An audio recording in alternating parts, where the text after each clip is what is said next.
Présidentielle d'octobre 2020 en Côte d'Ivoire, Henri Konan Bédié annonce le soutien de l'ONU aux revendications de l'opposition.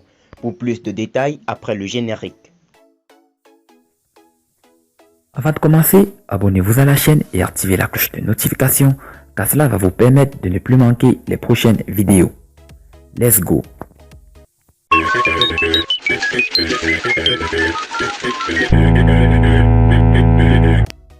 Son Excellence, M.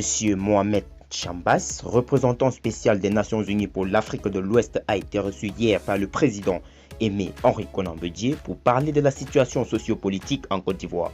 C'est bien la deuxième grande intervention dont l'on entend parler dans cette crise post-électorale en Côte d'Ivoire.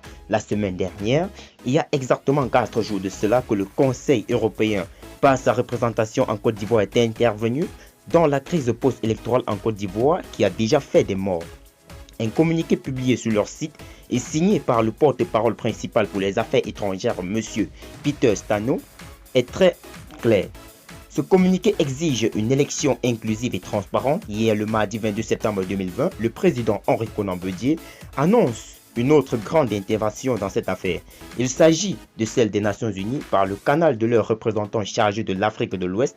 Tout naturellement, sur sa page Facebook, hier aux environs de 23 h, le président du Parti démocratique de Côte d'Ivoire, du PDCI-RDA, a publié le résumé de sa rencontre avec le représentant des Nations Unies pour l'Afrique de l'Ouest, Son Excellence M. Mohamed Chambas. Ce mardi 22 septembre 2020, j'ai reçu Mohamed Chambas, représentant spécial et chef du bureau des Nations Unies pour l'Afrique de l'Ouest, qui soutient l'organisation d'une élection présidentielle pacifique, inclusive, transparente et crédible, indique Henri Konan Bédié.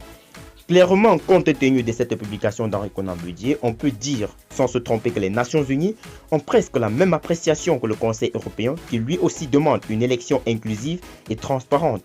Nous rappelons que le président Bédié est un candidat retenu à l'élection présidentielle prochaine en Côte d'Ivoire et chef de file de l'unité d'action pour revendiquer une élection présidentielle inclusive et transparente.